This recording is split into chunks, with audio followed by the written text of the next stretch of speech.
Selamat datang semua di acara webinar malam hari ini untuk mengadvokasi yang mengambil tema mengadvokasi akses terhadap vaksin COVID-19. Kita akan mendengarkan pengalaman dari pekerja informal di seluruh dunia. Webinar ini didukung oleh Global Alliance of Waste Picker, HomeNet International, dan IAWF, dan juga WIGO. Berikutnya, kita akan mendengarkan presentasi dari berbagai lembaga, ada sekitar 6 lembaga dari berbagai belahan dunia, baik dari Argentina, dari Amerika Latin, dari Afrika, dan juga dari Asia. Slide berikutnya.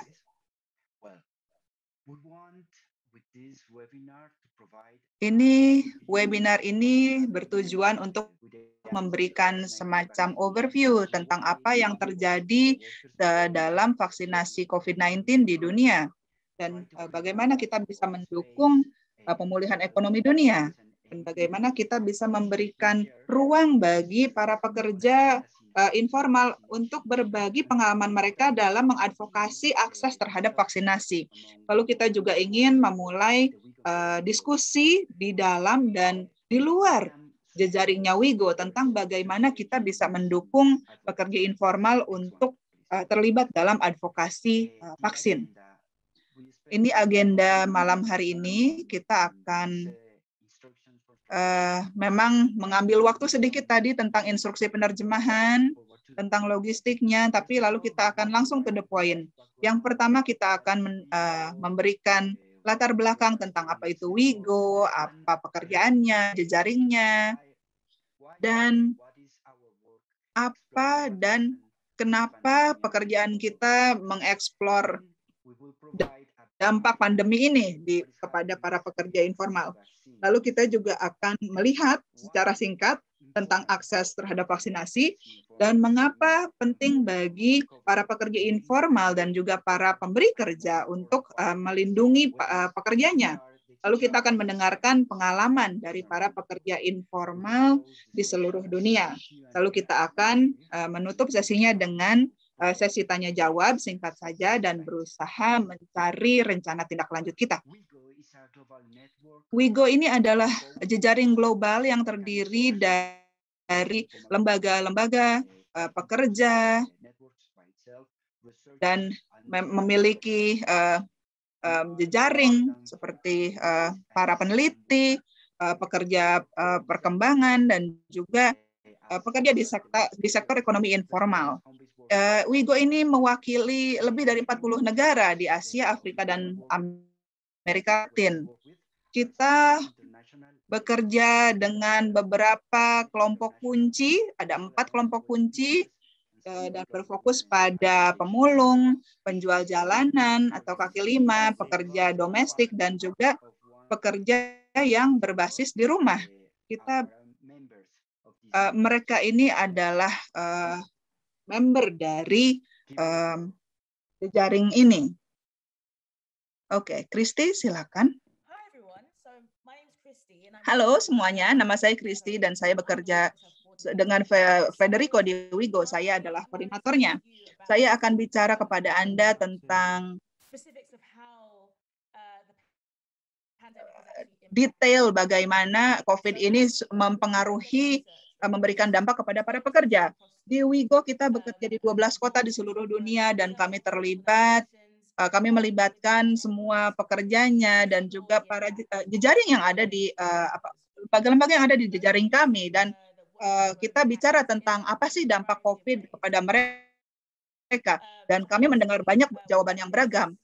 Para pekerja tentu saja terdampak ya secara kesehatan. Kita melihat dari riset pertama kita tahun lalu bahwa gejala-gejala COVID-19 ini muncul sampai 22% di rumah tangga para pekerja ini, dan itu dampak negatifnya ya itu sekitar berapa persen, 20% dari kuota yang pekerja yang disurvei oleh kami.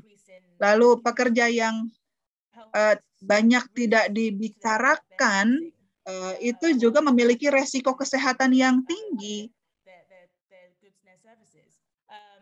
Jadi saya ada beberapa statistik yang bisa saya bagi di sini. Nah, kita melihat 61% pemulung secara global melaporkan adanya peningkatan risiko kesehatan dari pekerjaan mereka. Termasuk 97% di India, 92% di Lima, dan 81% di Afrika Selatan. Itu sangat tinggi sekali. Dan dampaknya tentu saja tidak hanya pada kesehatan, tapi juga pada kemampuan mereka bekerja. Karena kita lihat 74% pekerja akhirnya tidak mampu bekerja secara total pada bulan April karena pandemi ini. Dan tentu saja dengan mereka tidak bekerja, maka mereka terpengaruh juga penghasilannya. Selama lockdown pertama, para pekerja itu hanya mendapatkan atau membawa pulang 19% pendapatan dibandingkan pendapatan mereka sebelum COVID.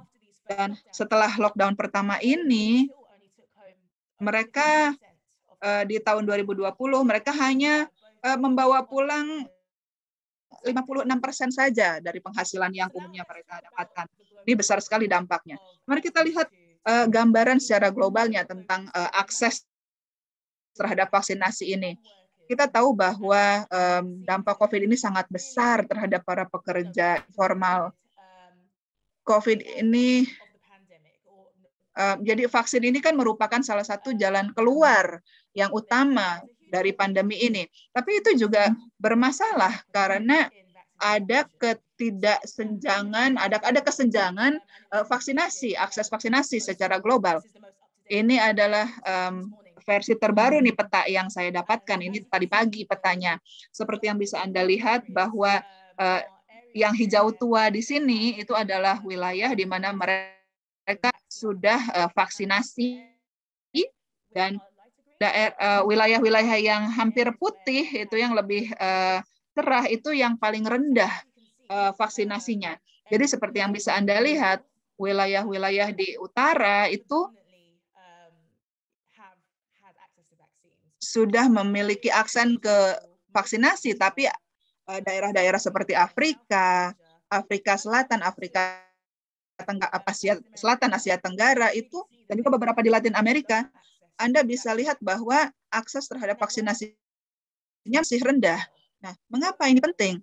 Nah, rendahnya tingkat vaksinasi berarti bahwa kita semua berisiko untuk mendapatkan COVID. Nah, jadi rendahnya perlindungan dari vaksin ini mendorong adanya varian baru yang lebih berbahaya untuk berkembang dan menyebar lagi kepada seluruh dunia dan memberikan ketidakjelasan lagi dan mempengaruhi dan semakin sulit untuk ekonomi global untuk pulih. Nah, ini penting untuk para pekerja informal karena sebagian besar para pekerja informal ini tinggal dan hidup di negara-negara yang tidak punya akses baik terhadap vaksinasi COVID-19.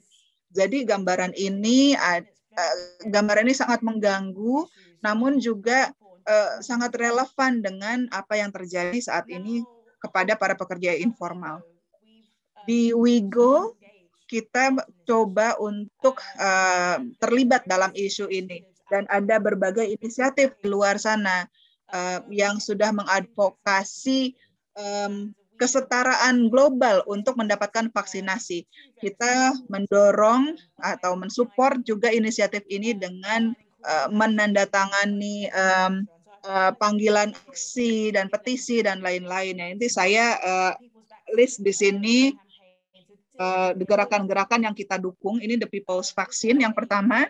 Ini adalah kampanye global yang didukung, yang dilaksanakan oleh Oxfam dan didorong dan juga didukung oleh berbagai pemerintah dan juga diplomat dan lain-lain dan berbagai organisasi internasional juga. Lalu ada juga Gavi atau Civil Society Organization Constituency yang mendorong banyak aksi global, dan terakhir ada juga Feminist for a People's Vaccine vaksin.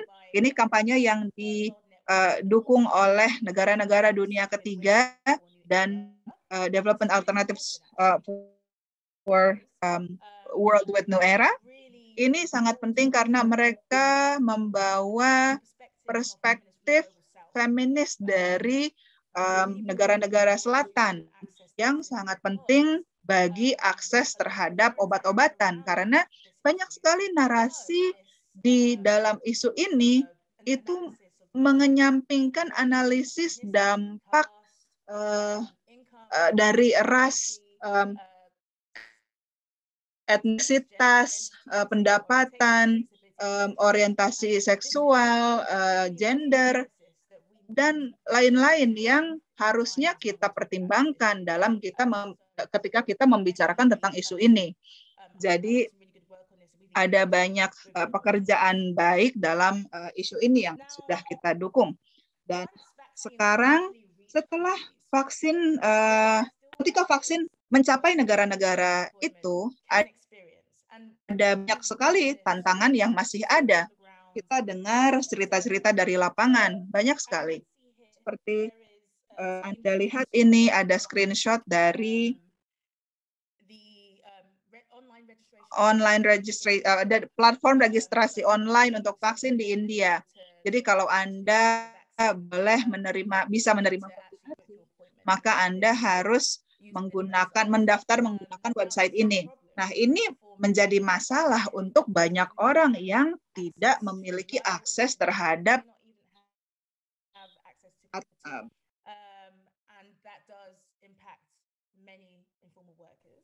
jadi ini yang berdampak terhadap pekerja informal.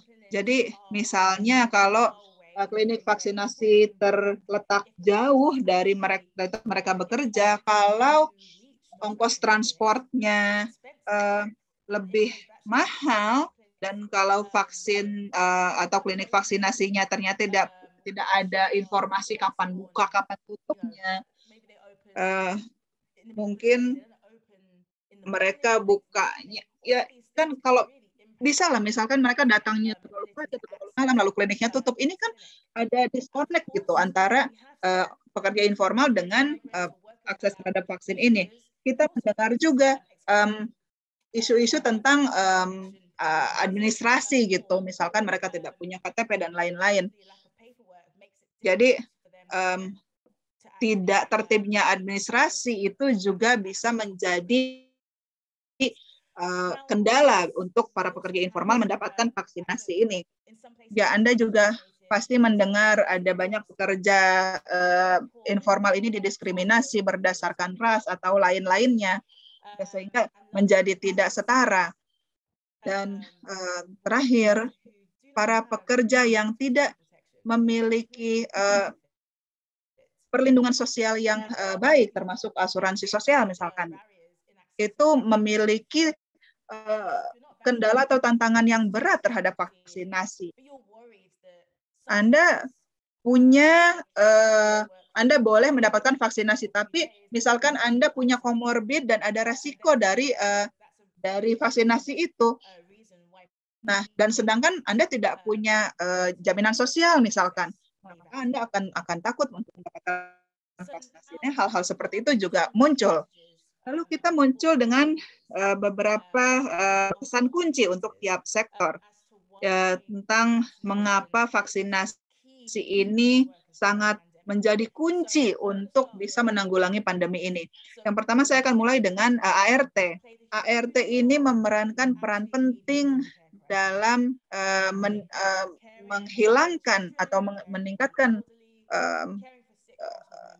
atau mengurangi dampak dari COVID ini. Mereka mengurus anak-anak, mereka mengurus rumah.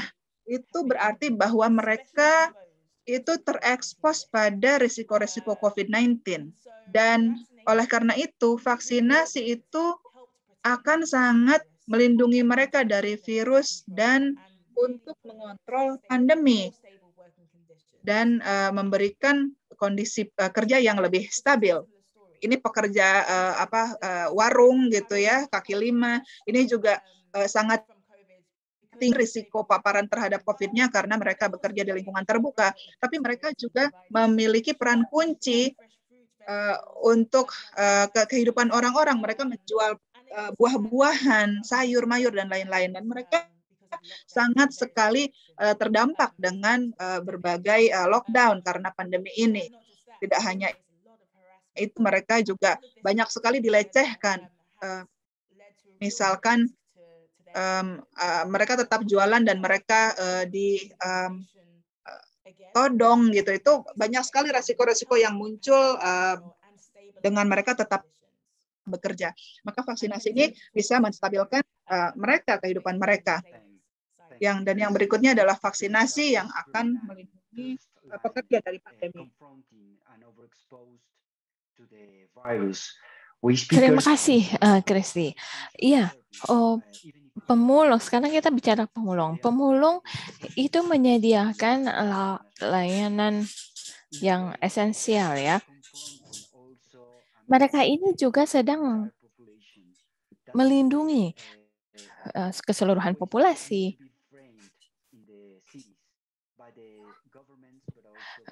Ya, pemulung ini membantu penduduk di kota. Dan juga pemerintahnya. Kami ingin mereka juga diakui sebagai pekerja esensial.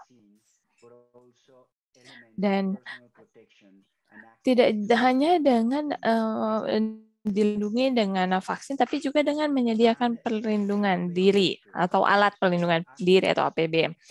Pekerja berbasis rumahan ini adalah aktor kunci dalam berbagai produk ya. Tapi karena adanya PPKM pemerintah dan juga social distancing, rantai pasok ini terganggu dan ini menimbulkan masalah keuangan yang serius. Vaksinasi akan mempercepat berakhirnya pandemi dan atau mengendalikan pandemi dan kegiatan mereka bisa berlangsung normal kembali. Kembali lagi ke Anda, Kristi. Oke, jadi apa pesan utamanya ya? Jadi vaksinasi untuk pekerja informal yang memberikan layanan selama pandemi. Dan saya sudah lihat ya dampak negatif COVID-19 ini terhadap kesejahteraan mereka, terhadap pendapatan mereka. Ada 2 miliar ya pekerja informal di seluruh dunia. Dan mereka ini memiliki peran penting secara nasional dan juga global. Kalau kita tidak melindungi pekerja informal ini dari COVID-19, maka kita sebagai masyarakat secara kolektif tidak terlindungi. Dan kalau kita tidak terlindungi, pandemi ini akan lama selesainya dan juga pemulihan ekonomi juga akan terhambat. Jadi vaksinasi untuk pekerja sebenarnya menjadi sebuah investasi dan menjadi kunci bagi berakhirnya atau pengendalian pandemi. Agar para pekerja ini bisa terus memberikan layanan mereka dan juga tetap terlindungi dan aman. Nah, sekarang kita akan lihat ya apa pentingnya vaksinasi untuk pekerja dan apa tujuan ini. Jadi kami berpikir bahwa penting sekali kita menyediakan ruang bagi para pekerja dan juga akses untuk vaksinasi.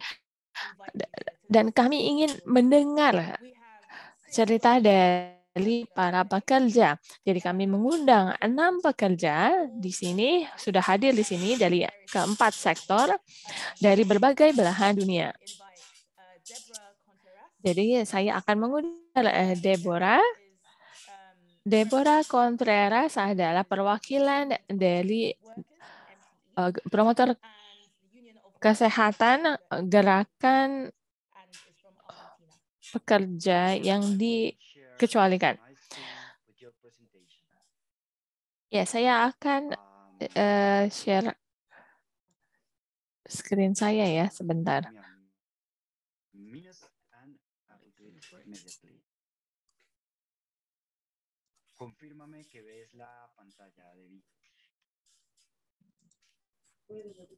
Listo, procede. Hola, ¿cómo andan? Halo. Bien, continúa. Halo semuanya, apa kabar? Nama saya Deborah. Saya dari MTI UTEP Argentina dan alasan dan ya pandemi ini membawa masalah baru bagi kami ya.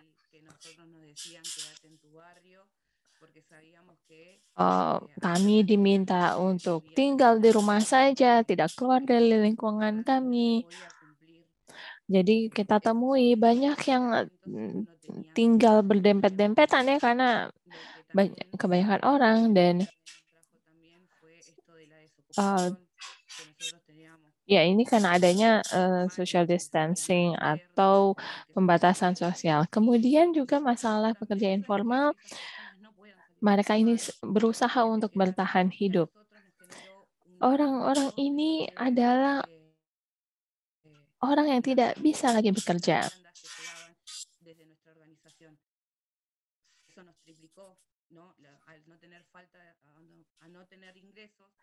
Dan kami memberikan bantuan makanan kepada orang-orang ini dari organisasi kami.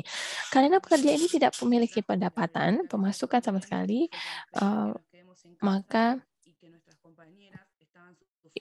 ini kami bantu ya. Dan karena kami juga diminta untuk tetap tinggal di rumah saja, dan rekan-rekan kerja kami juga mengalami kerugian ya karena nggak bisa kemana-mana.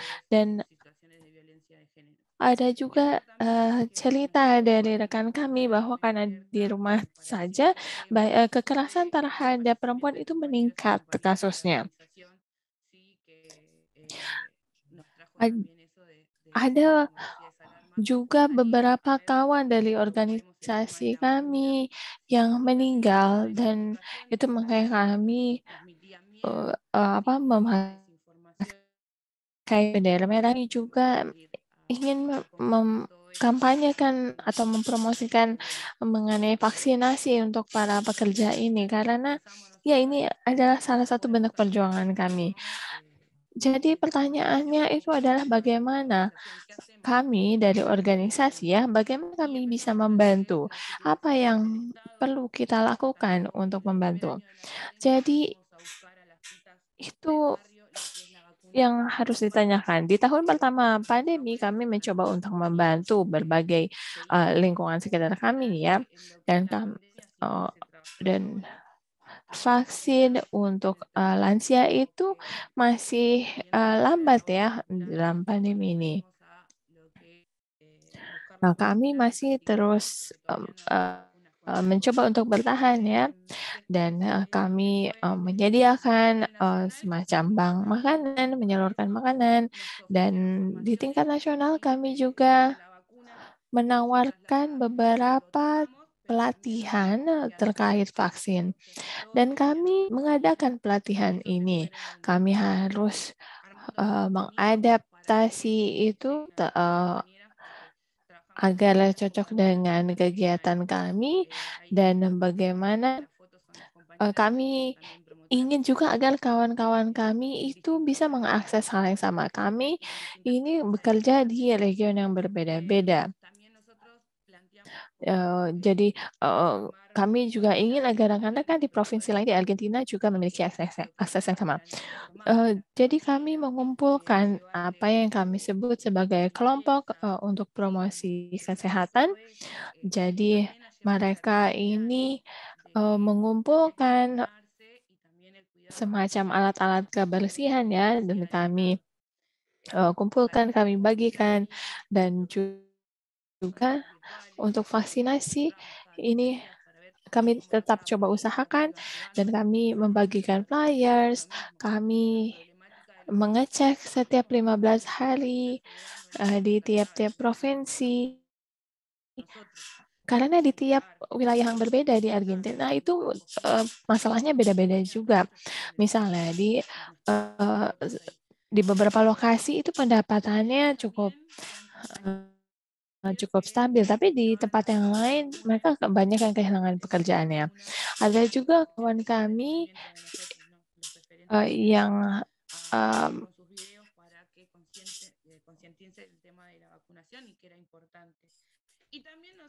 dan kami juga ada kampanye mengenai vaksinasi, jadi kami menyebarkan video mengenai vaksinasi, menyampaikan pesan mengenai vaksinasi. Kemudian kami coba juga untuk berkomunikasi dengan pemerintah, dan mereka itu perlu diyakinkan bahwa ini memang pekerjaan formal ini penting. Dan kami minta mereka untuk mempertimbangkan program vaksinasi untuk pekerja informal. Kami tidak mendapatkan respon dari pemerintah karena mungkin kami tidak dianggap esensial ya. Padahal pekerjaan kami itu penting. Kalau jadi sekarang yang kami lakukan, kalau misalnya ada rekan kami yang melakukan isolasi mandiri, kami antarkan makanan ke mereka. Yang paling menderita dalam pandemi ini adalah beberapa kawan kami dan juga kawan-kawan yang rentan, dan untuk mereka itu kami coba antarkan makanan kepada mereka. Jadi kami ini tidak diakui sebagai pekerja esensial oleh pemerintah. Dan setelah itu, seperti saya sudah katakan, kami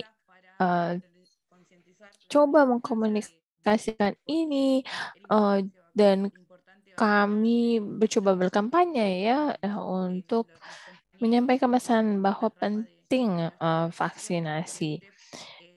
Dan kami juga mengumpulkan kawan-kawan dari organisasi yang lain. Mereka memberikan kami APD, dan APD yang diterima itu berasal dari organisasi. Dan kemudian pandemi ini, kami ini mendedikasikan diri kami kepada aspek kesehatan ya, karena kalau kita bicara mengenai kesehatan dan kalau kita bicara mengenai pemeriksaan anak kita oleh dokter anak, apakah itu kesehatan, tapi sebenarnya kayak sanitasi itu kan juga bagian dari kesehatan. Karena ada aja tetangga kami yang bahkan tidak punya air yang mengalir. Ada juga yang sharing satu kamar dengan 6 orang. Dan ini tidak mungkin untuk kita praktekkan pembatasan sosial kalau terlalu padat seperti itu. Kemudian kita harus bekerja di tingkat nasional, dan kami juga melakukan training, dan kami juga mendapatkan pengakuan dari pemerintah sebagai pengkampanye kesehatan. Dan kami berharapnya kami bisa diakui sebagai pekerja esensial ya. Dan setelah pandemi juga kami berharap ini masih tetap diakui sebagai pekerja esensial. Terima kasih banyak. Sekarang saya akan serahkan kembali kesempatannya kepada kawan kita dari Brazil, yaitu koordinator sekretariat perempuan di Brazil. Dia memiliki kepemimpinan yang bagus sekali di Amerika Latin. Alin, terima kasih banyak sudah hadir di sini. Saya akan share presentasi Anda di layar sebentar.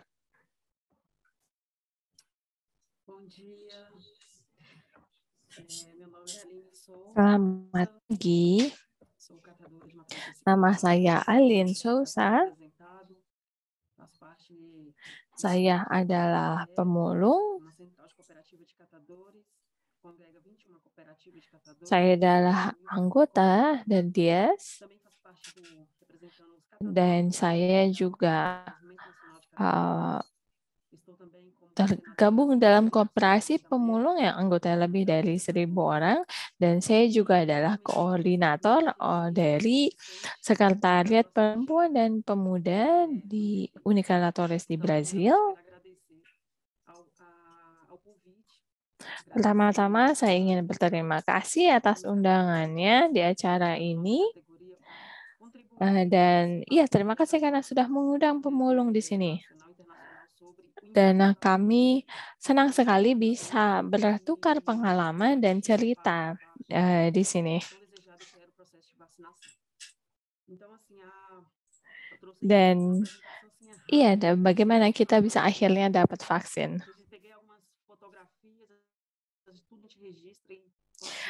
Saya di sini ada beberapa gambar untuk menunjukkan bagaimana prosesnya. Tapi sebelum Anda melihat gambarnya di sini, prosesnya ini memiliki dampak besar buat kita semua, terutama pemulung. Situasinya itu sangat menyedihkan sekali. Kalau boleh saya cerita, bagaimana prosesnya buat kami? Ini diawali dengan pandemi ya, ketika pekerjaan kami itu banyak yang terampas ya, karena banyak pemulung itu harus berhenti bekerja. Mereka dipaksa tidak boleh kemana-mana. Jadi apa yang bisa kami lakukan dengan banyaknya pengurangan pekerjaan ini? Karena mereka melarang kami bekerja, terus bagaimana kami bisa bertahan hidup? Dan itulah alasannya mengapa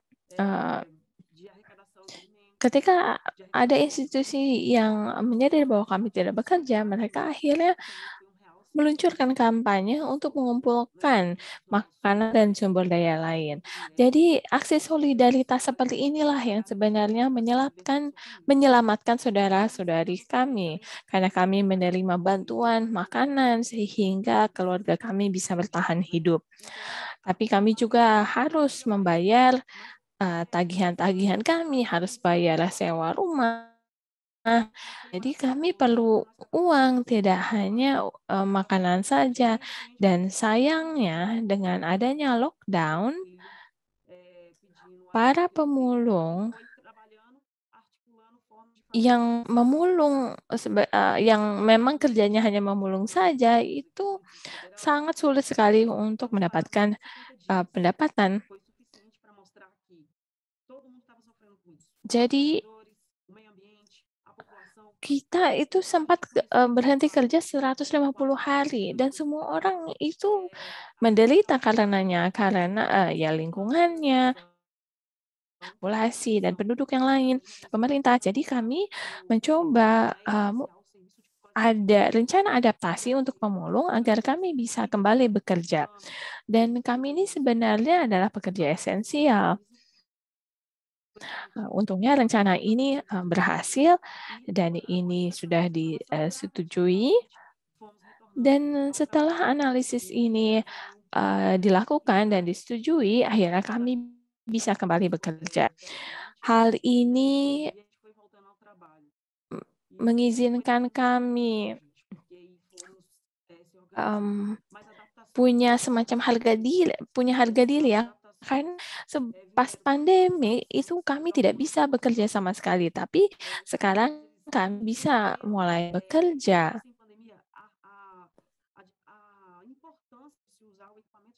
Tidak hanya memulung saja, karena pemulung ini sebenarnya tahu betapa pentingnya memakai APD. Sebelumnya kalau mereka ada yang nggak mau pakai APD, nggak mau pakai masker atau APD, malah sebagian besar mereka nggak mau melindungi dirinya. Tapi sekarang mereka sadar bahwa mereka harus melindungi kesehatan mereka.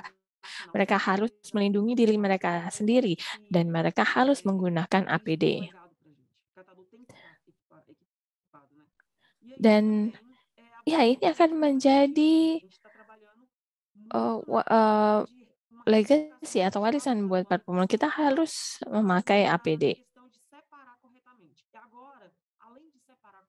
Jadi kita bekerja ya sebelum pandemi untuk memisahkan sampah, tapi kita sekarang bisa membantu penduduk yang lain. Bagaimana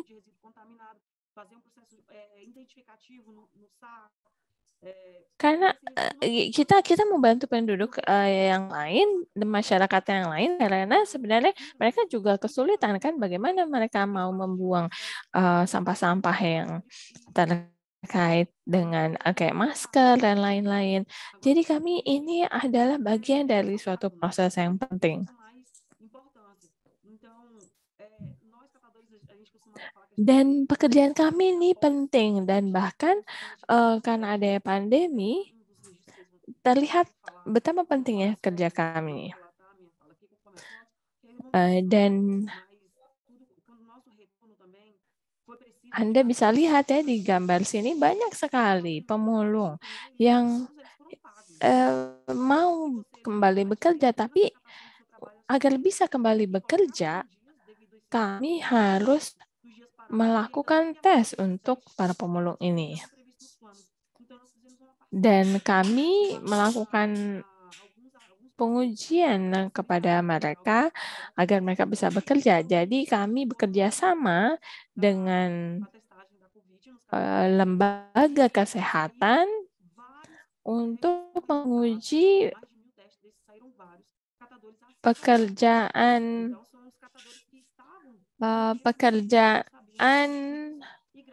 yang penting. Banyak juga orang-orang yang itu sebenarnya OTG ya, tanpa gejala.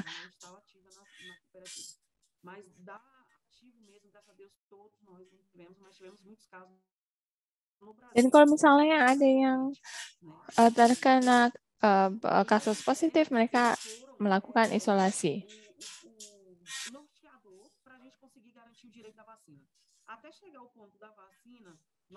Dan setelah ini kami menyadari bahwa kami harus melakukan sesuatu agar kita bisa mendapatkan akses terhadap vaksinasi. Kita harus menghubungi pemerintah kota, beberapa dinas pemerintah. Kami harus meyakinkan mereka bahwa penting bagi bagi pemulung ini untuk mendapatkan vaksinasi. Kami bisa lakukan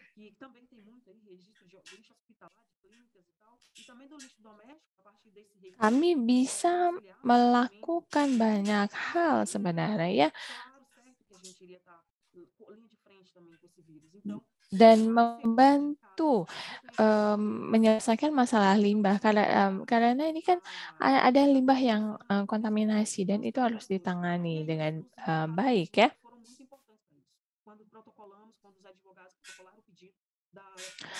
Ini kami bekerja dengan pengacara agar pemulung dimasukkan dalam daftar, dan kami tahu bahwa pemulung dijadikan prioritas, dan kami sekarang punya hasilnya yang menunjukkan bahwa kami harus dimasukkan jadi prioritas. Dan kami sebagai pemulung, kami berhak mendapatkan vaksinasi. Kami ini lebih dan dalam 2 hari ada 1.500 pemulung yang divaksinasi. Ada pemulung di sini yang kehilangan orang tuanya, temannya, keluarganya karena COVID-19. Dan dengan mendapatkan vaksinasi, mereka senang sekali. Banyak juga yang menangis gembira. Bukan karena sedih ya. Ya memang sih sakit, tapi sakitnya itu di dalam hati karena mereka kehilangan teman mereka, paman mereka, sedih karena sebenarnya keluarga mereka bisa diselamatkan oleh vaksin. Karena kalau misalnya saja mereka dijadikan prioritas, tapi karena politik internal di Brazil, kami ini tidak dianggap menjadi prioritas. Jadi kita harus tahu apa yang terjadi. Tapi sayangnya di Brazil, vaksinasi ini tidak dianggap serius ya di awal-awal. Dan ini dijadikan alat politis. Dan banyak pemulung yang menderita karena situasi yang ada terkait dengan vaksinasi. Jadi ketika kami menerima vaksinasi, pemulung ini sangat senang sekali. Karena situasi seperti Anda tahu ya, situasi di Brazil itu menyedihkan. Banyak pemulung yang sakit karena pandemi ini. Dan ini mempengaruhi, pandemi tidak hanya mempengaruhi kesehatan saja, tapi juga penghidupan mereka, kerja mereka. Generasi ini akan menderita, tapi banyak pembelajaran yang mereka bisa dapatkan.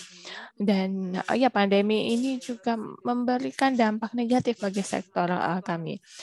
Itu saja dari saya. Terima kasih banyak. Saya sekali lagi ingin berterima kasih telah mengundang saya dan kami pemulung, kami solidaritas dengan para pekerja informal yang lain karena kami tahu pekerja informal itu punya tanggung jawab dan penting bagi lingkungan, ekonomi dan sosial.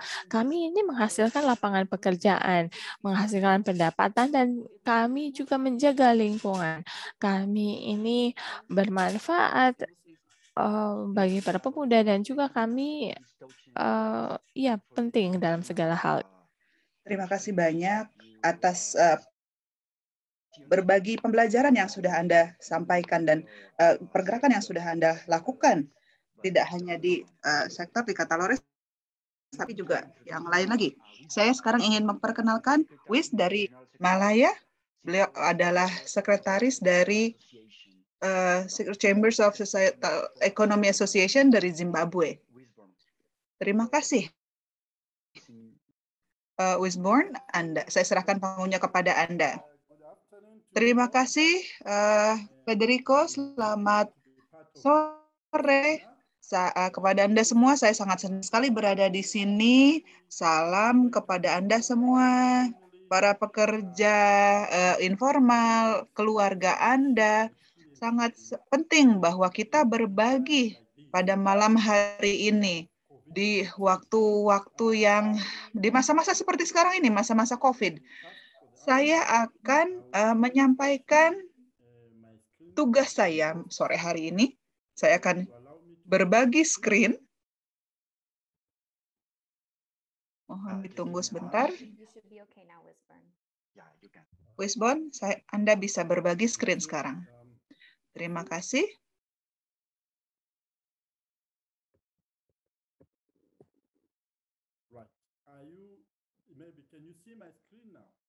Apakah Anda bisa melihat screen saya? Ya, saya bisa. Terima kasih. Saya akan berbagi secara cepat apa yang terjadi di sini. Ketika COVID-19 datang, itu kejutan bagi semua, terutama untuk pekerja informal di Zimbabwe, terutama dengan pemerintah kami. Mereka langsung melompat untuk menanggulangi penyebaran pandemi ini. Untuk cara yang dilakukan itu sangat keras kepada para pekerja informal.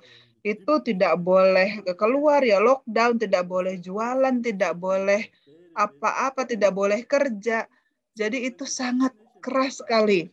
Ketika program vaksinasi dimulai di negara kami mereka memprioritaskan para pekerja sosial. Lalu kita mulai bicara dengan bahasa kami untuk mendorong vaksinasi bagi para pekerja informal dan para pekerja sosial. Sehingga kami bisa diperbolehkan untuk berjualan lagi. Jadi saya sampaikan saja seperti saya sampaikan di sini, kami mendorong para anggota kami untuk divaksinasi melalui platform WhatsApp di 46 wilayah. Ada 54 WhatsApp group yang kami kirimkan. Jadi di semua wilayah ini ada WhatsApp group di mana semua anggota itu terdaftar atau masuk di WhatsApp ini.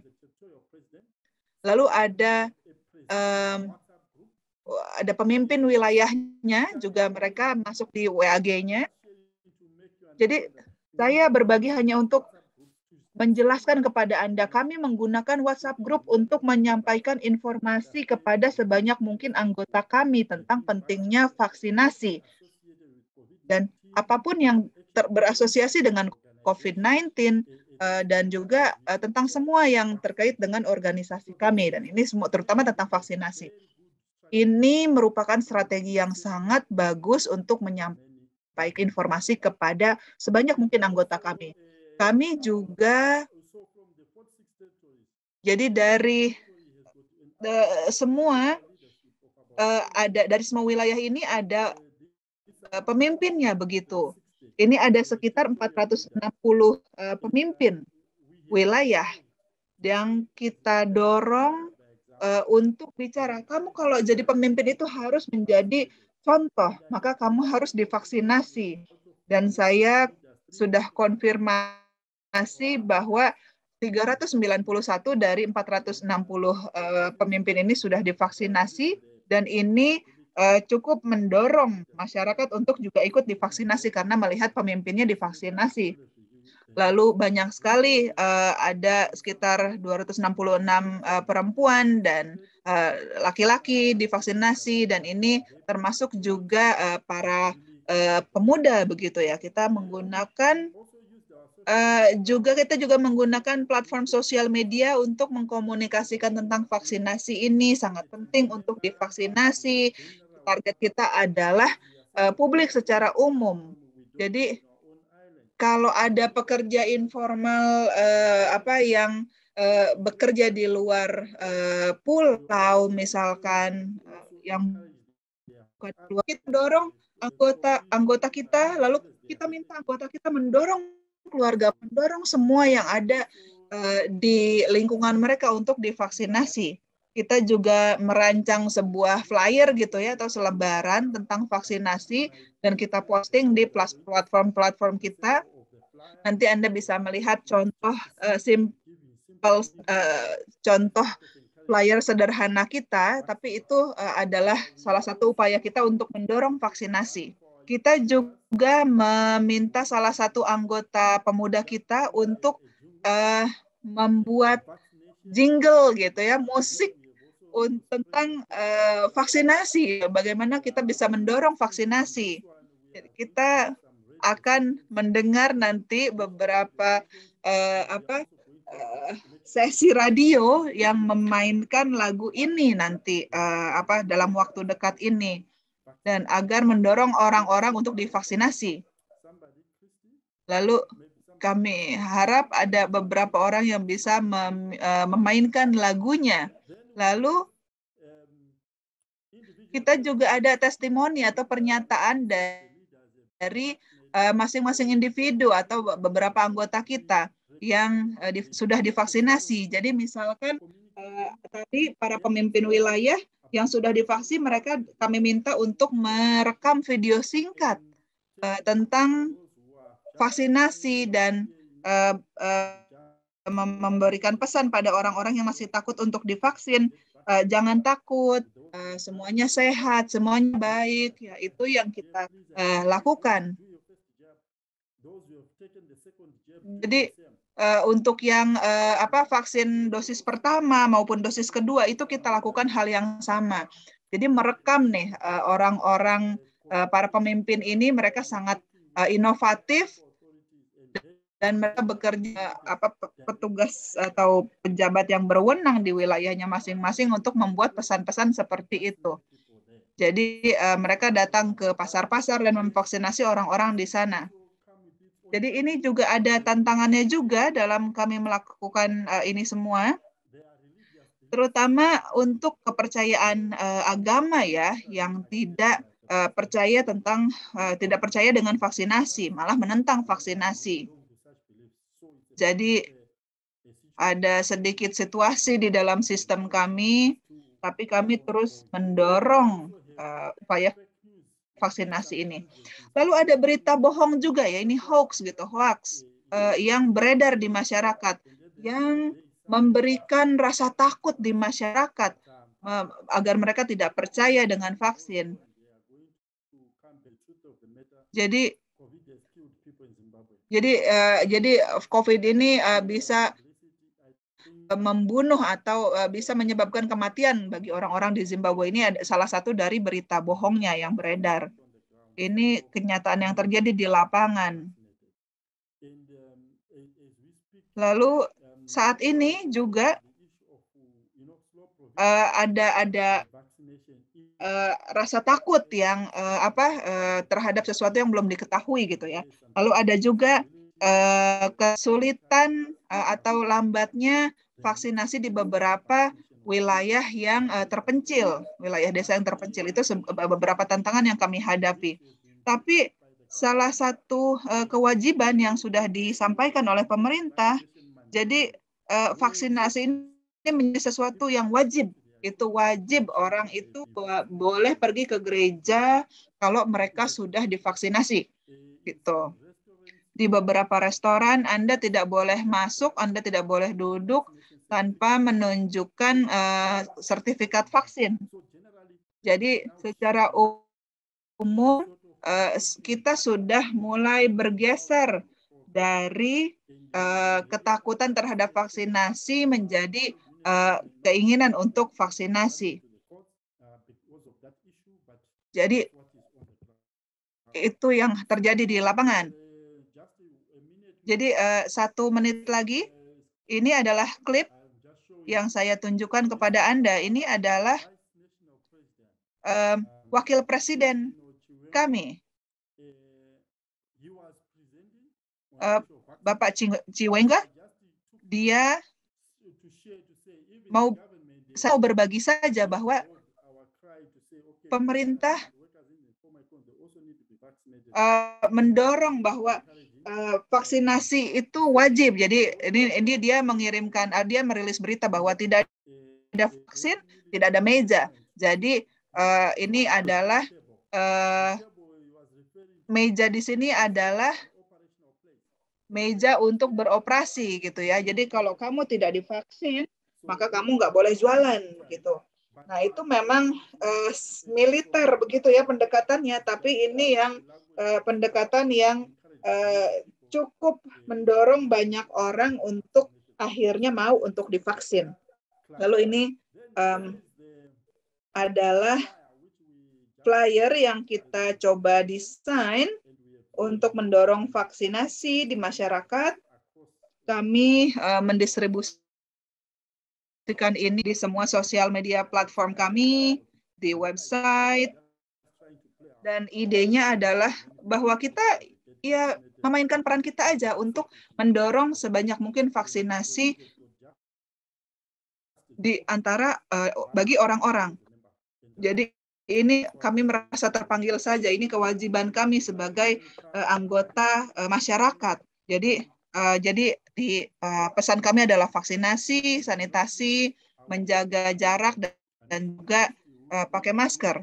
Saya tidak tahu apakah akan dimainkan. Ini jingle-nya, jingle 1 menit saja, yang dibuat oleh salah satu anggota pemuda kami, ya sebagai bagian dari kampanye vaksin.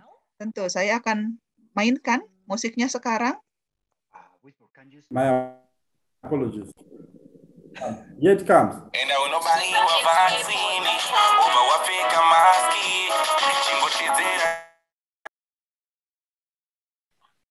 ichangobva kundifonera zvikadzi iri zvatiomera tapindirwa nehosha prevention yakakosha kana wese chiyandatifamba kuzvichengetedze isu tazviramba haingatirwise kumaweka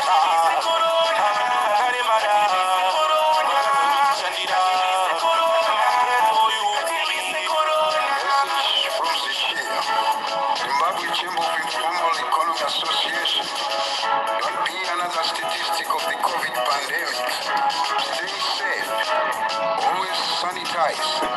Wash your hands using running water. Maintain social distance. And encourages all informal workers to be vaccinated. There is 90% chance of survival. Always remember, prevention begins with you. Don't be another statistic. Comply COVID safety precautions as prescribed by the state. Fellow Zimbabwean partners, here values your life. Thank you for listening to this message. Stay safe.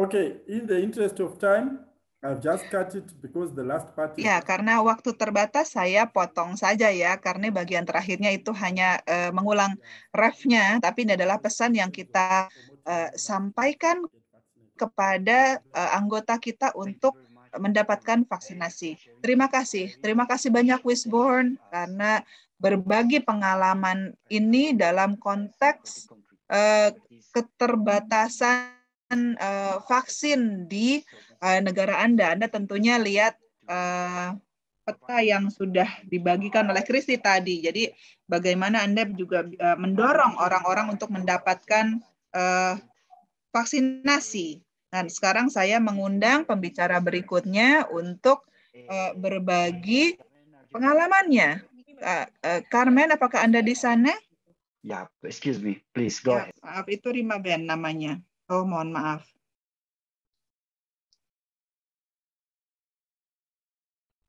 Are you there? Maybe mute? Apakah Anda masih di sana? Mungkin masih mute. Rima Ben? Rima, selamat datang. Anda masih mute.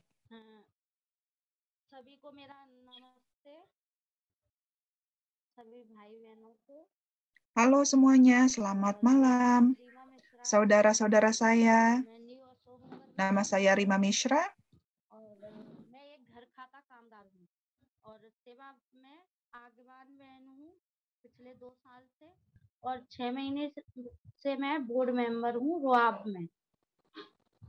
Mohon maaf, saya anggota dewan sejak 6 bulan lalu. Saya sudah bekerja sejak 2014 di lembaga ini. Seperti yang Anda tahu, ketika pandemi ini datang di bulan Mei, pekerjaan kita sangat terganggu sekali, dan kami sangat terdampak. Jadi, penyakit ini sungguh menyebar dengan cepat.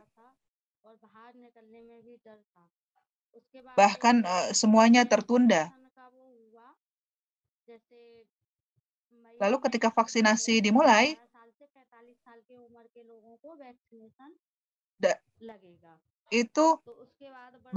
vaksinasi itu baru datang setelah 9 bulan pandemi ini.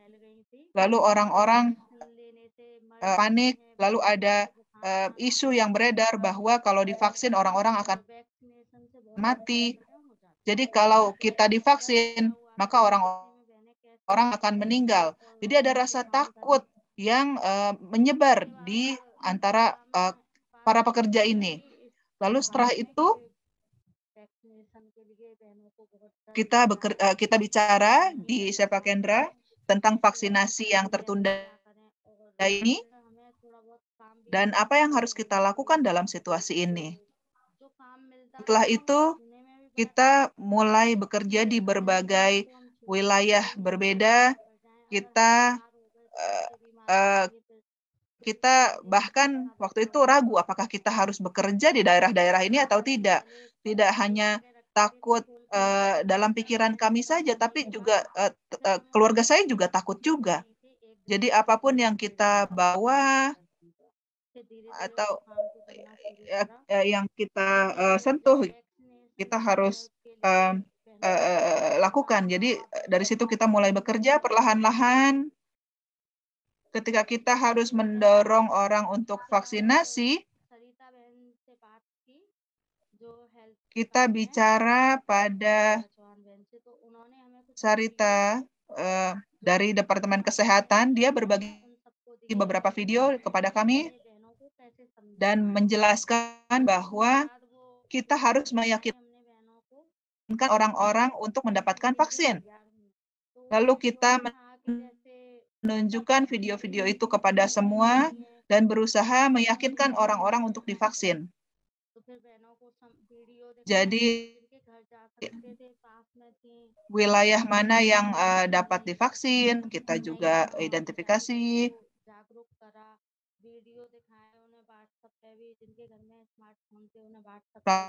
Lalu ada yang tidak terlalu banyak populasinya.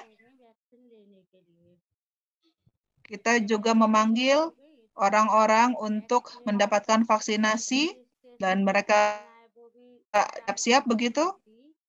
Lalu mereka mulai bertanya-tanya bagaimana vaksin. Lalu kita mulai menginformasikan kepada mereka. Jadi dari semua informasi yang kami dapatkan, itu kami sampaikan kembali kepada masyarakat. Jadi beberapa orang itu tidak bisa mendapatkan vaksinasi. Lalu saya mulai berusaha melakukan registrasi online untuk mendapatkan vaksinasi, dan juga saya mulai mendaftarkan orang lain. Jadi pada tanggal 29 saya mendaftar dan tanggal 30 saya mendapatkan vaksinnya. Lalu saya berbagi pengalaman saya ini, lalu semua pada pengen divaksin. Lalu mereka berbagi nomor telepon mereka kepada saya, lalu memberikan teleponnya bahkan kepada saya, tolong dong saya didaftarkan untuk vaksin, seperti itu. Lalu setelah itu, saudara-saudara kami datang ke sana, ke Shivasaram, ke lembaga kami. Itu antriannya cukup panjang, sekitar 1,5 sampai 2 jam. Itu sekitar jam 12 siang. Lalu mereka datang jam 12 dan mereka divaksin itu sekitar jam 6 sore. 42 orang itu dari 42 orang yang daftar datang, hanya 8 orang yang akhirnya divaksin. Lalu setelah itu vaksinnya berakhir. Itu kacau sekali waktu itu. Setelah itu kita pulang.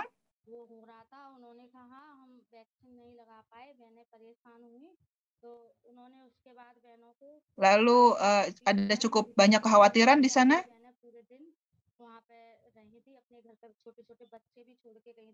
Lalu mereka bahkan karena jauh rumahnya gitu, mereka bikin tenda. Lalu kita bantu menyediakan makanan buat mereka.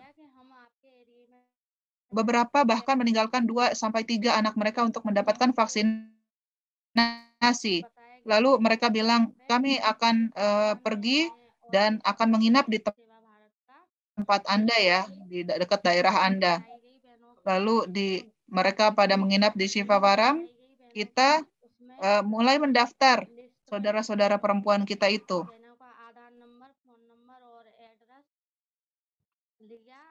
Lalu kita mendaftar nama, nomor telepon, alamat mereka.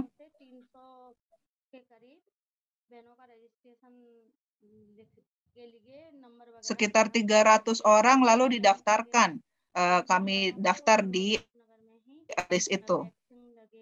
Jadi setelah ada camp perkemahan di situ, lalu mereka mulai divaksin. Nah, sekarang ini masih berjalan nih vaksinasinya. Dan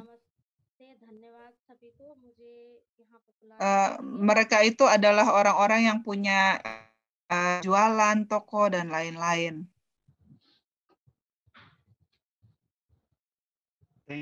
Itu sedikit berbagi dari saya. Terima kasih banyak Rima, dan juga terima kasih banyak kepada Anda semua yang sudah memberikan inisiatif ini dan juga kepemimpinan Rima di komunitas ini. Terima kasih banyak sudah berbagi pengalaman ini dari India. Saya akan memberikan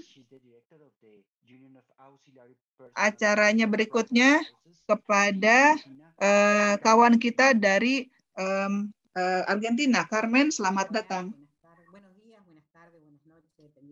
Halo, selamat pagi, selamat sore, selamat malam, tergantung di mana Anda berada. Saya ingin berbagi cerita sedikit tentang pengalaman yang kami miliki di Argentina dengan kampanye vaksinasi. Dan saya juga ingin bicara tentang pekerjaan di tingkat regional. Saya adalah Vice President di International Federation untuk Domestic atau untuk ART, Asosiasi ART. Ada berbagai cerita berbagi di dalam federasi di antara regional-regional yang ada. Jadi awalnya ini sudah ya ada aktivitas yang berjalan dalam federasi ini. Jadi ART ini memang merupakan sektor yang makin terlihat dengan banyaknya permasalahan yang muncul seiring dengan waktu, seperti yang sudah disampaikan oleh kolega saya tadi untuk pendaur ulang. Walaupun di Argentina kita punya banyak ART, pekerja domestik, di Argentina kita masih punya sekitar 1,3 juta ART yang belum terdaftar untuk mendapatkan jaminan sosial.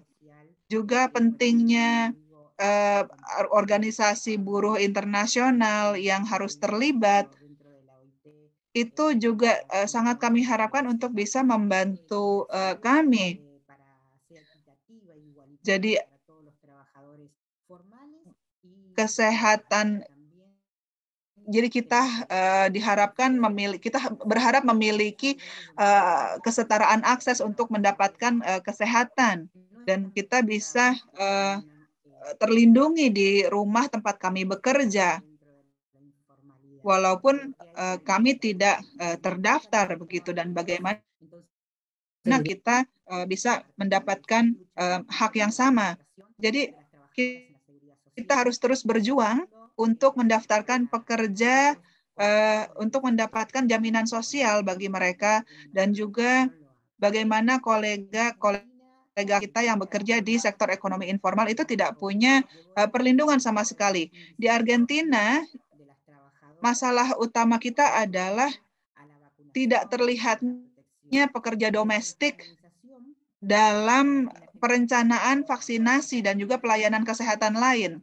Di Argentina sebagai organisasi pekerja domestik, kita punya 3 organisasi, yaitu yang dilaksanakan di tingkat nasional, tapi kita juga punya serikat begitu, di mana kita mengurus kesejahteraan para pekerja domestik kami.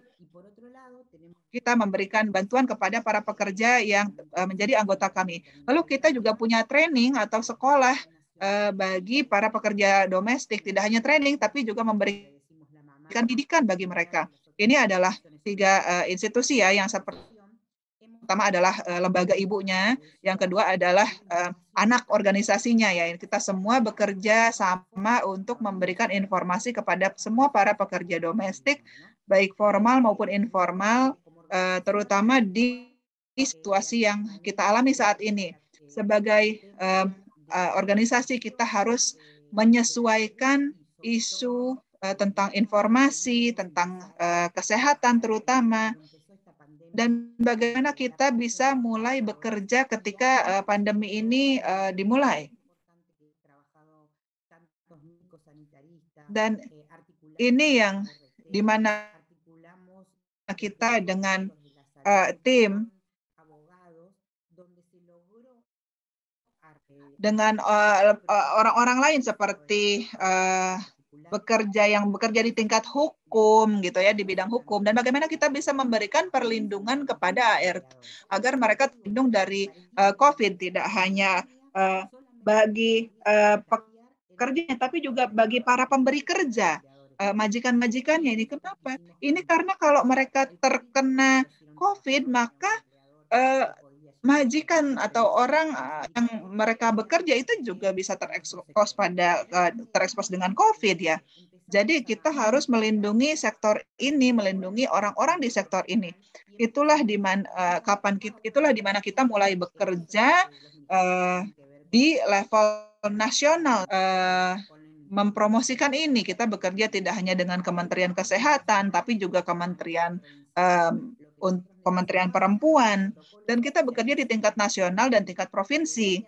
Yang kami butuhkan adalah sebuah protokol yang diresmikan, yang diformalisasi, sehingga para pekerja domestik ini atau ART ini bisa mendapatkan kepastian. Saya tidak lupa menyebutkan bahwa banyak sekali organisasi internasional yang memberikan kontribusi keuangan kepada lembaga kami, sehingga kami bisa menggunakan uang tersebut untuk menyediakan dukungan bagi para pekerja domestik kami. Ini tidak banyak uangnya, tapi setidaknya itu cukup membantu beberapa orang. Di organisasi kami memberikan sejumlah uang untuk juga hand sanitizer begitu, dan juga kita memberikan makanan bagi para pekerja domestik ini. Banyak dari kolega kami ini sudah dipecat dengan sikap yang buruk sekali dari para pemberi kerja mereka. Bahkan pemerintah tuh sudah mengeluarkan peraturan yang memungkinkan para pekerja domestik ini untuk tidak bekerja karena pandemi, tapi walaupun ada peraturan itu, para pemberi kerja, majikan ini, itu memecat, tetap memperlakukan ART-nya dengan buruk. Padahal mereka adalah orang-orang penting yang menjaga keluarga mereka, menjaga anak-anak ataupun lansia mereka. Tapi mereka itu dipaksa untuk terus bekerja selama pandemi ini. Kita berjuang untuk memberikan perlindungan kepada para pekerja domestik ini dari orang-orang atau dari pemberi kerja yang memaksa mereka untuk terus bekerja. Jadi kita mendorong para pemberi kerja untuk tetap membayar gaji walaupun para pekerja domestik ini tidak bekerja. Sayangnya itu tidak terjadi. Mereka mengganti posisi kerja mereka gitu ya, label kerjanya, atau melakukan hal lain agar mereka tidak harus membayar itu. Jadi kita melakukan hal lain. Di serikat ini kita bicara kepada para pemberi kerja tentang fakta bahwa ini adalah pemaksaan kerja orang yang mengurus anak-anak dan juga lansia. Mereka tidak dianggap pekerja esensial untuk mendapatkan vaksinasi.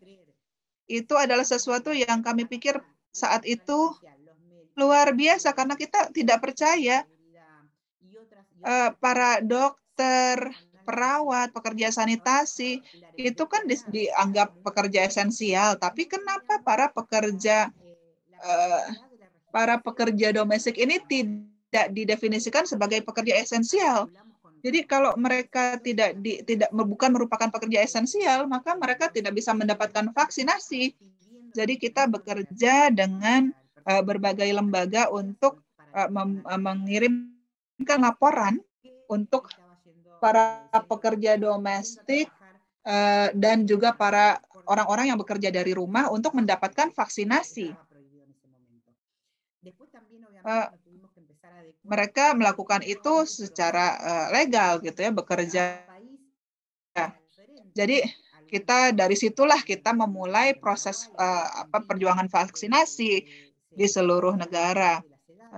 Kita bekerja di Argentina, kita ada age group di sana. Kita itu berdasarkan usia gitu ya. Kita mulai usia tua dulu, lalu orang-orang yang punya komorbid gitu juga divaksinasi duluan, dan tentunya mereka para pekerja domestik yang juga memiliki kondisi medis itu juga harus divaksinasi. Lalu prosesnya maju dengan berbagai rentang usia, maka kita bisa memasukkan pekerja domestik sebagai pekerja esensial, dan melalui berbagai mekanisme kita mampu menyediakan subsidi bagi pekerja domestik yang telah menjadi korban kekerasan domestik, kekerasan rumah tangga di pekerjaan mereka. Dan itu sangat penting juga bagi kami. Tahun ini kita mampu mendapatkan bonus senioritas bagi para pekerja kami. Dan semua situasi spesifik ini sudah kita sudah mendapatkan beberapa manfaat sebagai organisasi. Ini sesuatu yang kita lakukan dengan bekerja keras sekali agar kita bisa mendapatkan vaksinasi. Sebagai organisasi, kita berinteraksi dengan pemerintah provinsi untuk meluncurkan kampanye dari organisasi kami dan mendapatkan vaksinasi dosis pertama dan kedua bagi para anggota kami, anggota serikat kami. Lalu kita lihat ini ada meja di gambar di sini. Ini adalah meja bagi perempuan di mana mereka bisa datang dan mendaftar untuk divaksin. Banyak sekali dari pekerja domestik ini tidak punya akses internet, mereka tidak tahu bagaimana cara mengisi formulir online ataupun mendaftar untuk vaksinasi. Dan banyak sekali dari mereka yang tidak tahu kenapa apa pentingnya divaksin. Jadi sangat penting untuk memberikan inisiatif ini, bekerja dengan berbagai pihak, terutama di level provinsi, kita di tingkat kota, kabupaten, dan kita bekerja dengan dinas kesehatan setempat. Ini penting sekali kita memberikan edukasi melalui sekolah-sekolah gitu, agar mereka bisa mendapatkan vaksinasi. Dan kita sudah meningkatkan kesadaran, pelatihan. Tentu saja kita harus melatih pemimpin-pemimpin yang berada di dalam lembaga kami juga, sehingga mereka bisa memberikan pelatihan lagi kepada para anggota kami. Bagi kami, sekolah adalah pilar utama bagi kami yang bisa memberikan pengalaman belajar bagi semua pekerja kami, tidak hanya tatap muka, tapi melalui Zoom seperti ini. Jadi kita memberikan informasi tentang di mana bisa mendapatkan vaksin. Sekarang di Argentina Anda hanya harus menunjukkan KTP, lalu Anda bisa mendapatkan dosis pertama vaksinasi.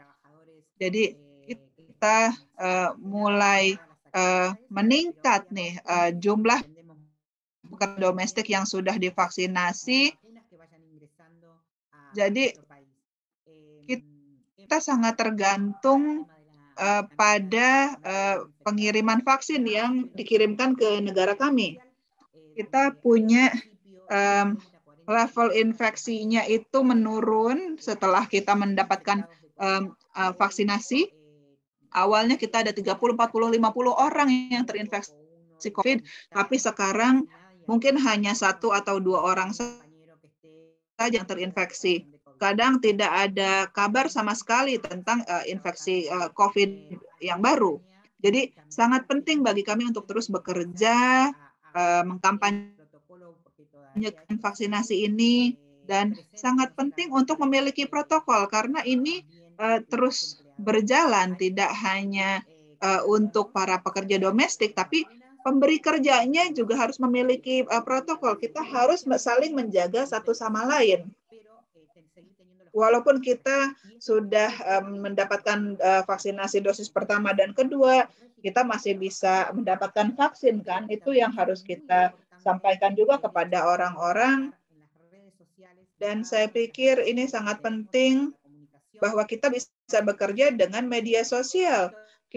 Kita bekerja dan mengkomunikasikan pesan-pesan kita kepada berbagai sektor pemerintahan dan juga lembaga-lembaga lain seperti Anda semua, WIGO, Federasi, dan banyak sekali organisasi lain yang kita ajak kerjasama untuk mengadakan workshop tentang pentingnya protokol COVID, dan tentunya kita harus tahu betapa pentingnya untuk orang-orang mendapatkan vaksinasi di seluruh dunia. Organisasi kami sangat senang sekali dengan apa yang sudah kami capai sejauh ini, semua yang telah kita lakukan. Tapi kita tahu bahwa perjalanan ini masih panjang. Kita masih harus terus berjuang. Dan itu yang saya akhir dari pesan presentasi saya adalah kita harus saling menjaga satu sama lain. Because we have another Ya, presentation. kami mohon kesabaran dari peserta yang lain karena masih ada satu lagi presentasi yang sangat penting. Saya akan mengundang Eva Mokoena. Dia adalah ketua organisasi dari Afrika Selatan. Eva, saya akan share screen yang isinya presentasi Anda ya.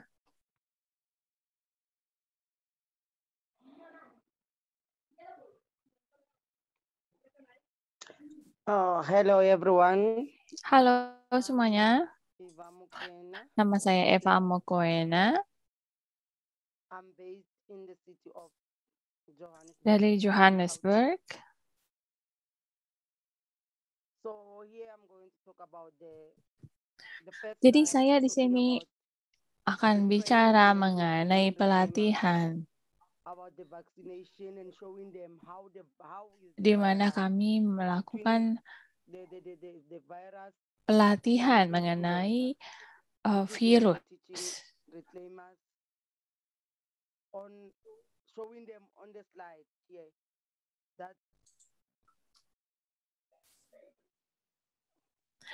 Frederico. Ya, Frederico bisa tolong, maaf Anda membuat saya bingung.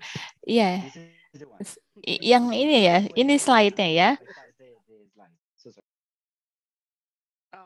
Oke. This is the first slide. Iya, ini slide yang pertama. So I think you should start at the Mungkin kita mulai dari slide yang pertama dulu ya. Here is where we started the training. Jadi di sini kita mulai pelatihannya. You can pass. Iya, jadi ini pelatihannya agar bisa divaksinasi. Jadi kami melakukan TOT, kami kolaborasi dengan Green Cape dan mereka menutup materi untuk biayanya ya. Bisa lihat slide berikutnya. Ya, jadi lingkup project ini kami melatih orang mengenai COVID-19 karena yang kami tahu banyak orang yang tidak percaya bahwa COVID itu ada. Tapi karena banyak hal yang terjadi dan banyak yang terkena COVID, akhirnya mereka percaya. Tapi kebanyakan dari mereka masih tidak mau divaksinasi karena banyak gejala yang dialami oleh orang yang sudah divaksin. Jadi kami mengembangkan metode pelatihan ini mengenai COVID-19, terutama mengenai ya COVID-19 ini ya, dan virus COVID-19. Jadi kami melakukan pelatihan di beberapa tempat.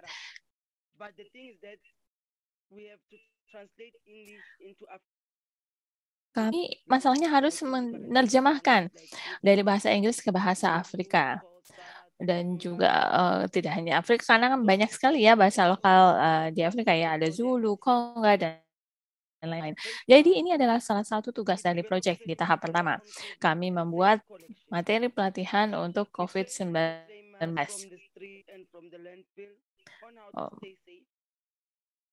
Mengenai bagaimana kita bisa mengepul dengan aman agar mereka, dan pekerja juga harus memakai masker agar melindungi diri mereka sendiri. Kemudian kami melatih kelompok-kelompok. Kelompok ini terdiri dari 5 orang.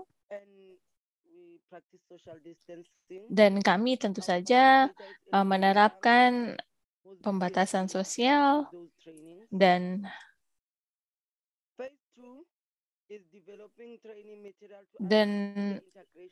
fase yang kedua adalah pelatihan untuk para pendaur ulang ya, dan yang formal maupun yang informal, pemulung.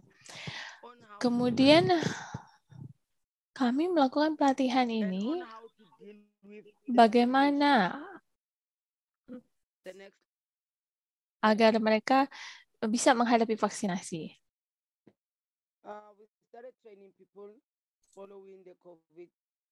Jadi kami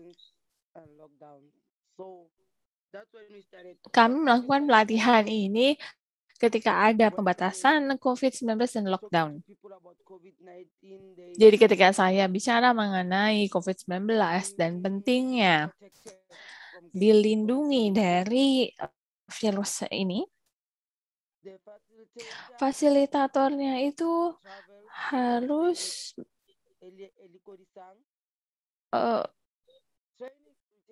bepergian ya ke tempat kami. Jadi fasilitator itu pergi untuk menemui kelompok-kelompok, dan juga pelatihannya itu outdoor, di luar ruangan. Jadi ketika kami bicara mengenai COVID-19, kami duduk bersama dan bicara mengenai pengalaman mereka dan bagaimana pengaruhi kita. Kami mencoba untuk membatasi ya penggunaan permainan dan juga kegiatan pembelajaran, karena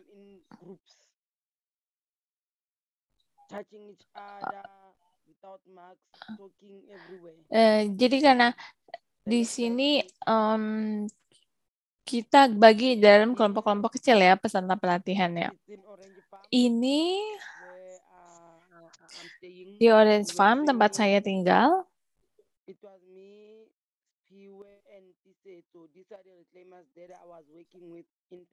Ini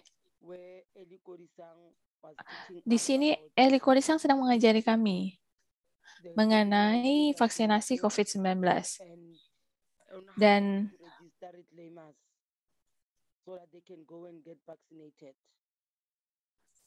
bagaimana mereka bisa dapatkan vaksinasi ya. Iya, pelatihan COVID. Kami mengadakan workshop untuk fokus group untuk menguji materi pelatihannya. Dan juga semua materi ini sudah diverifikasi oleh profesional di bidang medis untuk memastikan bahwa ini memang sudah benar dan tidak membahayakan orang lain.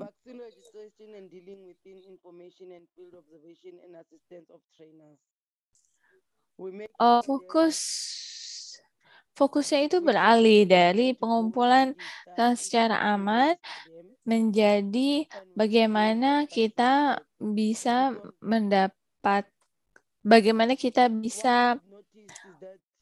mengurangi keengganan orang untuk mendapatkan vaksin.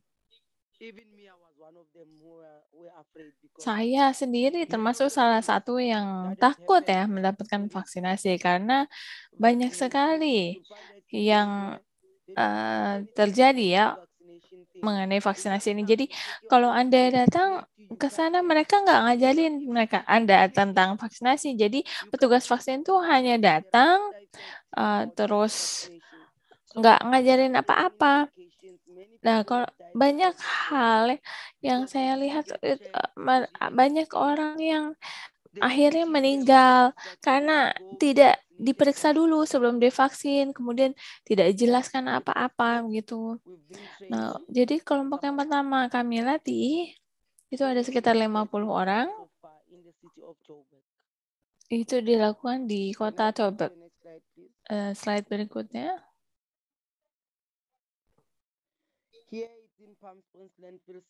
Ini adalah di TPA Palm Springs Landside.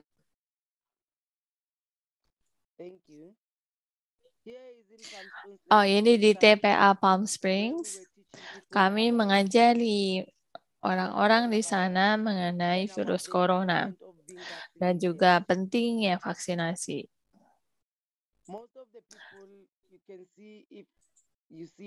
Kebanyakan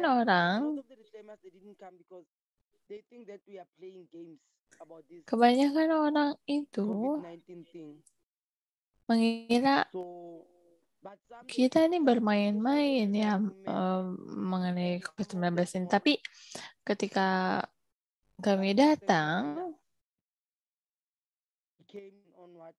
mereka mendengarkan apa yang ingin kami sampaikan. Kami mengajari mereka mengenai vaksinasi dan kami juga menyampaikan pentingnya mendapatkan. Dan sejujurnya kalau misalnya kita tidak diperiksa sebelum mendapatkan vaksinasi, memang ada efek setelah dapat vaksinasinya ya. Ada teman saya yang meninggal karena vaksinasi. Dan kalau misalnya kita duduk dan dengar cerita mereka, bagaimana vaksinasi ini terjadi di tempat mereka itu bagaimana. Slide berikutnya. As I've said before, we have trained about 50 reclaimers in Joburg. Ya, seperti saya sebutkan sebelumnya, ada 50 reclaimers yang kami latih. In Brixton, we've got a project there. Every time or every Tuesday we went there. Setiap working with the community forum. Di Brixton, kami bekerja dengan forum masyarakat Brixton untuk mendaftarkan dan juga memindahkan reclaimers ke tempat vaksin. Mereka ini memang sangat enggan sekali karena mereka takut ini dampaknya vaksin seperti apa. Tapi kami terus mendorong mereka. The next slide, please. Slide berikutnya, ini adalah salah satu komrad kami. Dia adalah seorang yang sedang membantu orang untuk mendaftarkan untuk ikut program vaksinasi. Slide berikutnya.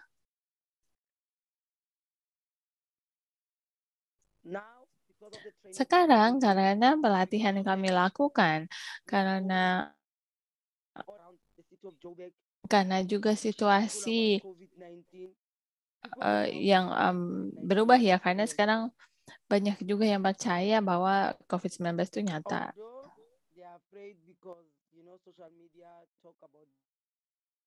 Walaupun mereka ada juga yang takut karena ya seperti di media sosial itu ada yang bicara yang buruk-buruk gitu.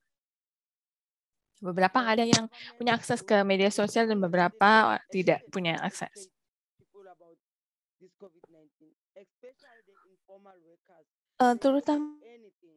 kerja informal itu mereka tidak tahu sama sekali mengenai vaksin atau hal-hal semacam itu. Jadi mereka hanya dapatkan vaksinasi, ikut program divaksinasi gitu ya, tapi tidak diajarin.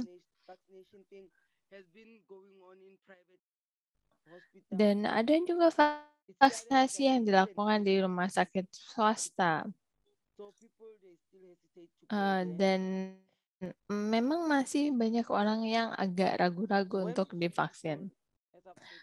Yang saya sebutkan tadi, ketika kita melatih orang, kita dengarkan mereka dan juga dengarkan pengalaman mereka mengenai vaksinasi. Untuk memahami mereka, kita harus tahu apa yang mereka rasakan. Makanya kita harus duduk bersama dengan mereka, biar mereka bisa cerita apa saja kepada kita terkait COVID-19. Dan kalau misalnya mereka melihat ada gejala, tapi mereka nggak paham, oh ini kenapa sih seperti ini, oh, ada yang demam, dikira demam biasa.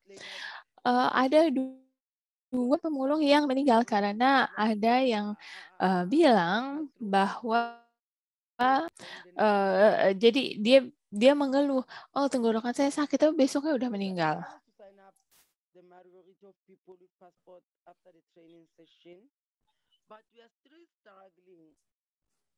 Kami cukup berhasil ya untuk mendaftarkan sebagian besar orang yang punya KTP dan paspor itu untuk ikut pelatihan. Tapi sayangnya yang tidak punya kartu identitas tidak bisa daftar karena memang harus diwajibkan dalam menjadi persyaratannya dalam registrasinya. Nah, ini setelah pelatihan, ini terjadi di Metro Center.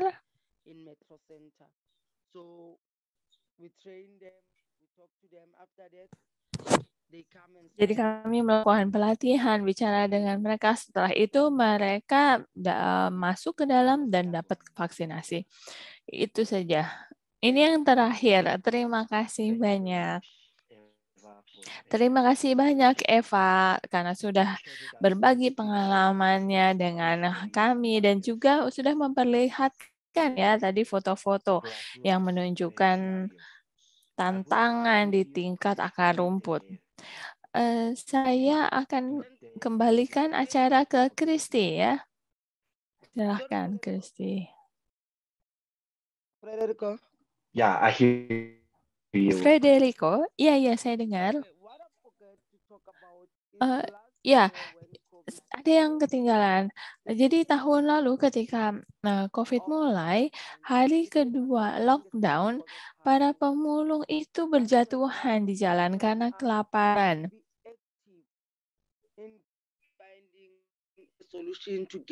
Jadi yang harus diatasi waktu itu adalah bagaimana bisa mereka mendapatkan makanan dan juga mengajarkan mereka bagaimana untuk biar tidak terkena virus meskipun mereka bekerja di luar. Dan seperti saya ceritakan sebelumnya ya, saya juga bicara dengan pasien-pasien ya jadi kita juga mendorong agar para pemulung yang lain itu bisa ikut divaksin. Terima kasih banyak semuanya.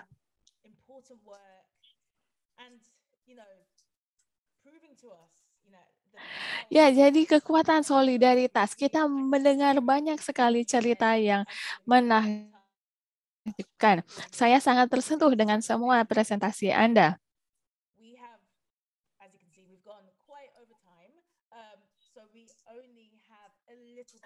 Dan ya, seperti Anda sudah bisa lihat sendiri ya, kita ini udah sangat kelebihan ya. Nah, jadi waktu diskusinya itu hanya tersedia sedikit saja. Saya melihat banyak sekali ya pertanyaan, tapi sekarang saya batasi satu pertanyaan untuk tiap presenter ya. Jadi ada satu pertanyaan ini untuk semua orang, semua presenter.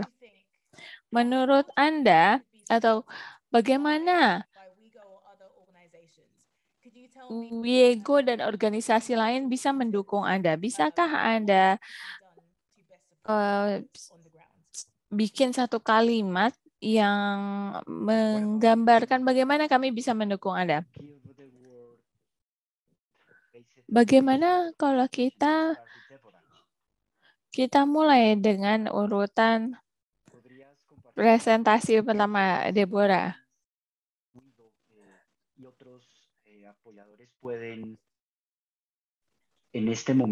Menurut Anda bagaimana WIEGO bisa memberi dukungan? La pregunta, Fer. Claro, Debbie, es Maaf, tolong diulangi pertanyaannya. Bagaimana menurut Anda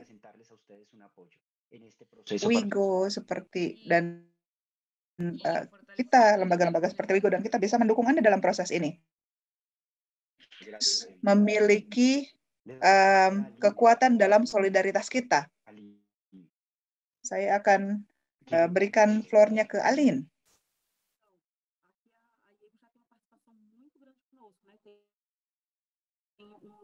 Di sini WIEGO punya partisipasi yang kuat bersama kami. WIEGO memberikan panduan dan bagaimana cara kami melakukan pelatihan kepada para pemulung. Jadi penguatan kelembagaan juga merupakan cara yang kuat untuk. Terima kasih, Aline. Wisborne, are you there? Yes, I am there. Ya, Please. Malaya, Pak, Anda di sana? Oke.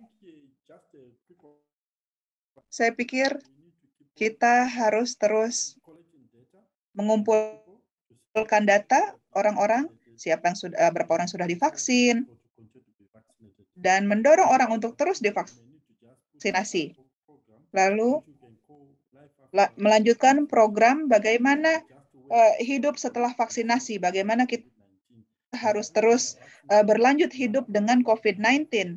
Jadi kita harus menunjukkan dan membimbing orang-orang untuk terus menjalani hidup dengan vaksin, dengan COVID-19. Terima kasih, Wisborne.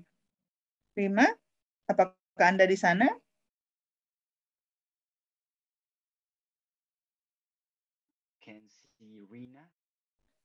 Saya tidak bisa melihat Rina. Ya. If not, we continue Jika with Carmen. tidak, kita lanjut dengan Carmen. Nanti bisa mengontak Rina. Carmen, silakan.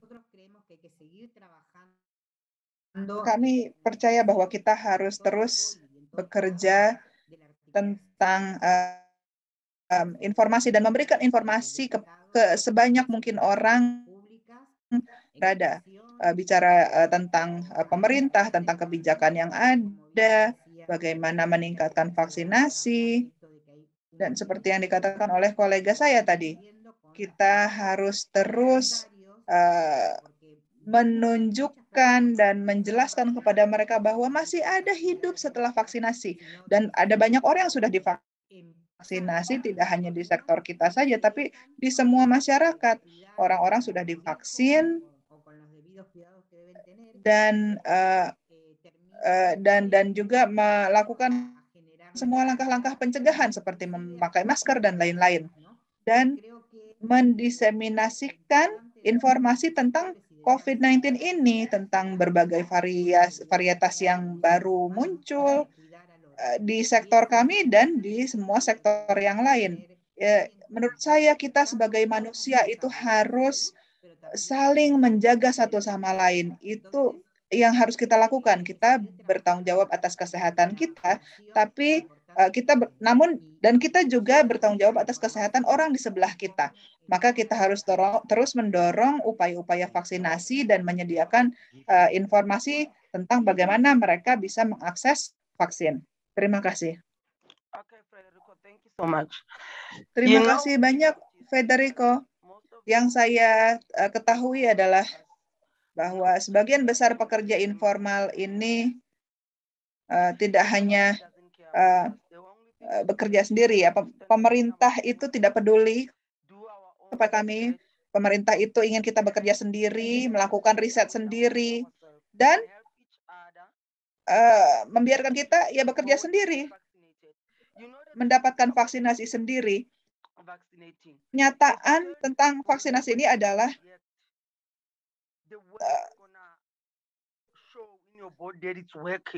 menunjukkan pada orang-orang bahwa orang-orang tetap harus bekerja. Dan sebenarnya kalau Anda divaksinasi, itu tuh Anda tidak kebal COVID, Anda tetap akan dapat COVID, tapi setidaknya Anda tidak akan parah nanti kenanya. Itu yang harus kita sampaikan kepada orang-orang. Jadi orang-orang dan organisasi seperti WIGO ini harus terus mendukung penyebaran informasi ini, berjuang, terutama kalau kita harus travel misalkan. Banyak sekali orang-orang yang tertinggal karena tertinggal dari vaksinasi ini karena mereka tinggalnya jauh dari tempat vaksin gitu. Jadi kalau kita memang mau bekerja bersama, saya pikir kita harus bersatu dan menyebarluaskan informasi tentang vaksinasi ini. Saya pikir di grup ini ada orang-orang yang datang dari maksudnya para imigran gitu ya. Saya ingin menyampaikan bahwa di sini di tempat saya ada banyak sekali orang-orang yang datang dari luar, para imigran. Saya ingin membantu agar mereka punya dokumentasi resmi begitu. Bahkan beberapa dari mereka tidak punya kartu identitas gitu. Jadi sangat sulit bagi mereka jadi kita sangat butuh bantuan di sini. Terima kasih banyak. Terima kasih Eva. Saya berikan mic-nya kepada Kristi. Terima kasih banyak kepada Anda semua. Sebelum kita tutup acara ini, saya ingin menyampaikan terima kasih yang sangat banyak kepada Anda semua di sini yang sudah berbagi pengalaman. Terima kasih, sangat beruntung sekali bisa mendengarkan Anda dan belajar dari Anda. Terima kasih kepada Anda semua yang sudah hadir dalam webinar hari ini.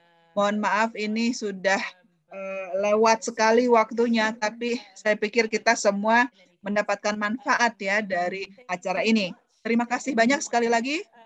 Saya taruh di chat box bahwa webinar ini adalah langkah pertama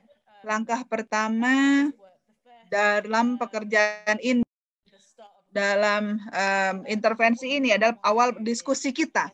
Jadi yang saya ingin terus berhubungan atau kontak dengan Anda semua sebanyak mungkin. Saya akan menginformasikan webinar dan saya benar-benar ingin melanjutkan